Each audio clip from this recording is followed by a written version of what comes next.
I remember the exact moment I knew my marriage was over.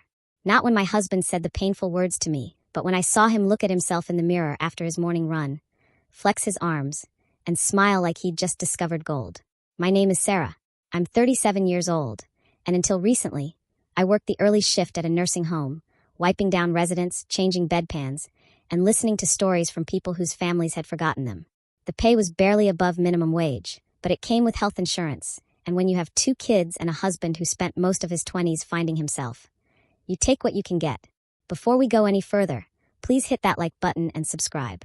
Your support means everything. My husband, Derek, and I met when I was 19. I was working at a diner, trying to save money for community college. He was charming in that aimless way some men are when they're young, full of dreams but empty of plans.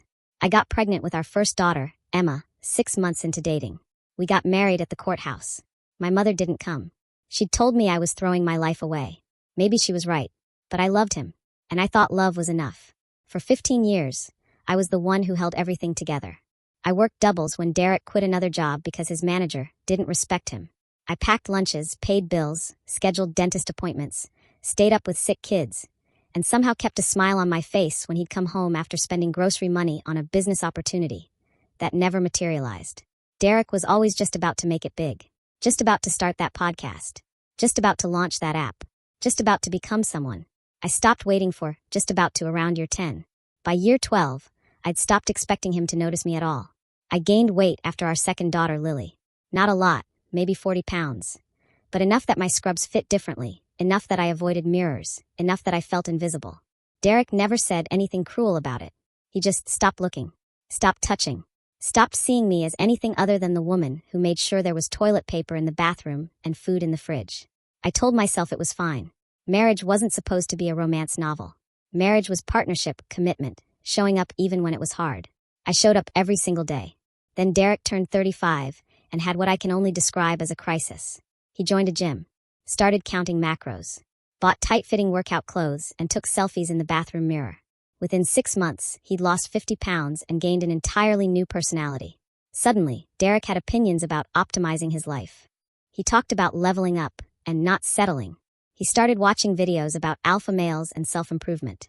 He'd come home from the gym energized, talking about his workout partners, especially Amanda, the 26-year-old spin instructor who really got him. I should have seen it coming. One Tuesday evening, after I'd worked a 12-hour shift and come home to find both girls doing homework at the kitchen table because nobody had helped them, Derek walked in wearing a new cologne. "We need to talk," he said. Those 4 words. Every spouse's nightmare. We sat in our tiny living room, the one with the couch we'd bought used on Facebook Marketplace 7 years ago, and he told me he wanted a divorce. "I've been doing a lot of thinking," he said, not quite meeting my eyes. "I've changed. I've grown. And I think I deserve better. I deserve better. Not we've grown apart. Not I'm not happy. Not even I met someone else. I deserve better." As if I were a participation trophy he'd outgrown.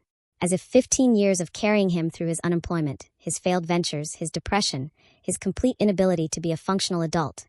As if all of that meant nothing because now he had abs. "Better than what?" I asked. My voice was calm, eerily calm. He shifted uncomfortably. "Better than this. This life. I've worked so hard on myself, Sarah. I've transformed my body. I've transformed my mindset. And I look around at our life, and I just feel stuck. Stuck." I wanted to laugh. I wanted to scream. Instead, I asked, "Who's Amanda?" His face went red. "This isn't about her. But there is a her." He stood up, defensive now. "You know what? Yeah, there is. And she appreciates the work I've put into myself. She sees my value. She doesn't have your children," I said quietly. "She doesn't have 15 years of your bullshit stored in her memory. She doesn't know that you once spent our rent money on a CrossFit certification you never used. She doesn't know anything real about you. That's the point," he said. "I get to start over. Be the person I was always meant to be." He moved out 2 weeks later, into Amanda's apartment. If you're feeling this story right now, drop a comment and let me know. Have you ever been blindsided by someone you trusted? You're not alone. The divorce was quick. We had almost nothing to divide. The house was a rental. Our savings account had $1,200 in it. He wanted shared custody of the girls, but only on weekends that didn't conflict with his training schedule. I got primary custody. He got his freedom. The first few months were the hardest of my life. I felt like I'd been cracked open and emptied out. I'd look at myself in the mirror and see exactly what Derek had seen. Someone who'd let herself go, someone ordinary, someone forgettable. Emma, who was 14, stopped talking to her father after he missed her birthday to go to a fitness competition with Amanda. Lily, who was 11, cried herself to sleep asking why Daddy didn't love us anymore. I had no answer for her. I worked. I came home. I helped with homework. I made dinner. I paid bills. I survived. But something was happening inside me that I didn't recognize at first. I was getting angry. Not the explosive, screaming kind of angry. The quiet kind. The kind that burns slow and steady and doesn't go out. I started walking. Not for weight loss, not to get him back, but because I needed to move my body or I'd lose my mind. I'd walk for an hour after the girls went to bed, circling our neighborhood, letting my thoughts run wild. I thought about how I'd sacrificed my education to support his dreams. How I'd worked full-time while pregnant because he'd been between opportunities. How I'd never once made him feel small or worthless or like he wasn't enough, even when he gave me every reason to. I thought about how easily he'd discarded me, how quickly I'd become obsolete. And I decided something. I decided I was worth more than the value Derek had assigned me. I didn't go on a revenge body journey. I didn't lose weight to show him what he lost. I did something much simpler and much harder. I started investing in myself the way I'd always invested in him. I enrolled in an online nursing program to get my RN license. I worked during the day, studied at night, slept 5 hours, and did it again. It took me 2 years. 2 years of relentless, unglamorous work. The girls saw me studying at the kitchen table. They saw me exhausted. They also saw me finish. I got my RN license at 39 years old. My starting salary was almost double what I'd been making. For the first time in my adult life, I wasn't drowning. I could breathe. I could choose. I moved us into a better apartment. Not fancy, but ours. The girls each got their own room. I bought a couch that wasn't from Facebook Marketplace. Emma got accepted into a good public high school. Lily joined the debate team. We became a family that worked. Just the 3 of us. Derek, meanwhile, had a different trajectory. I didn't keep tabs on him obsessively, but the girls told me things. Emma, especially, had a biting sense of humor about her father's new life. Amanda dumped him. She told me one afternoon, 6 months after I'd gotten my license. I looked up from the medical journal I was reading. What? Yeah. Apparently, she met an actual personal trainer. Someone with like a real career. Dad's working at a gym now, but just at the front desk. He doesn't even train people. I felt something twist in my chest. Not quite satisfaction. Not quite pity. He's been posting on Facebook about how hard it is to find authentic people. Emma continued, rolling her eyes. He literally wrote, "People only see me for my exterior now, not my heart." The irony was so thick I almost choked on it. "Don't be mean," I said automatically. "Why not? He was mean to you." She wasn't wrong. 3 years after Derek left, I was a charge nurse at a hospital. I had a 401k. I had health insurance that actually covered things. I had a life that was stable, boring, and entirely mine. The girls were thriving. Emma was planning for college. Lily had won a debate competition.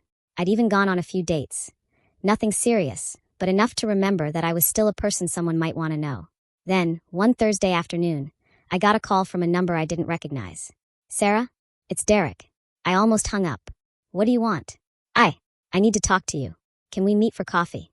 Every instinct told me to say no, but curiosity won. We met at a diner near my apartment. The same chain where I'd worked when we met, actually. Different location, same burnt coffee smell. Derek looked older. He was still fit, but there was something deflated about him. He ordered black coffee and kept running his hand through his hair. "Thanks for meeting me," he said. I said nothing. "I know I don't deserve your time. I know I messed up. Really badly." I sipped my coffee and waited. Amanda and I didn't work out. And there was someone after her, but that didn't work either. And I've been doing a lot of thinking, and I realize I threw away the best thing I ever had. I felt something cold settle in my stomach. "Sarah, I was an idiot. I got caught up in this idea of who I thought I should be, and I didn't see what I already had. You are amazing. You held our family together. You were always there. And I threw it away for nothing." He reached across the table like he might take my hand. I pulled back. "I want to try again," he said. "I want us to be a family. I miss you. I miss the girls. I miss what we had." For a long moment, I just looked at him. I thought about the 19-year-old girl who'd loved him. The woman who'd worked herself to exhaustion for him. The wife who'd been told she wasn't good enough.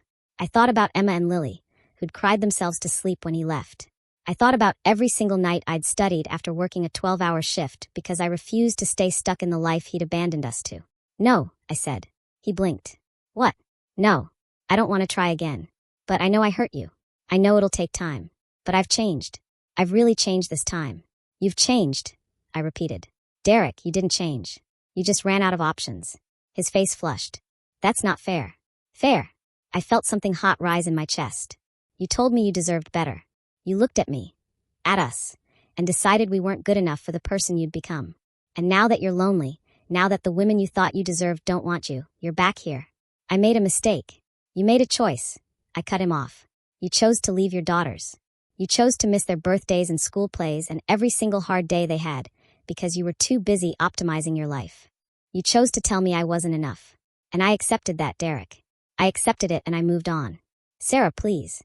I worked my ass off to get where I am. I got my nursing license while you were posting gym selfies. I built a life for our daughters while you were starting over with someone who didn't even know your middle name. And now I have something you never gave me. Stability. Respect. Peace. I stood up. I don't need you to see my value now. I already see it. What am I supposed to do? His voice cracked. I looked at him. Really looked at him. And felt nothing but a mild, distant pity. I don't know, I said honestly. But it's not my problem anymore. I left money for my coffee on the table and walked out. He called a few times after that. Left voicemails about how he'd really changed, how he'd been going to therapy, how he understood now. I didn't block him. He was still the girl's father. But I didn't engage. Emma asked me about it once. Dad said he wants to get back together with you. I know. Are you going to? No. She studied my face. Good. You're too good for him. I'm too good for who I was when I was with him. I corrected. I'm enough for myself now. That seemed to satisfy her. Thank you so much for staying with this story. If it resonated with you, please hit that like button and subscribe. Sharing our real stories helps all of us feel less alone. Derek eventually moved to another state. He sends child support, most of the time, and calls the girls on their birthdays. They have a relationship with him, though it's distant. Surface level. I don't hate him anymore. I don't feel much of anything for him, honestly. But I do feel something powerful about myself. I survived the person who thought I wasn't worth keeping. I survived being discarded. And I didn't just survive, I rebuilt. I became someone I'm proud of. Not because I lost weight or found someone new or got revenge in some dramatic way. I became someone I'm proud of because I chose myself. Every single day, I chose myself. Derek thought he deserved better than me. Turns out, I deserved better than him. And the best revenge I ever got was believing it. If this story spoke to you, if you've ever been told you weren't enough by someone who was never worthy of you to begin with, please share this with someone who needs to hear it. Sometimes we all need a reminder that survival is its own kind of victory.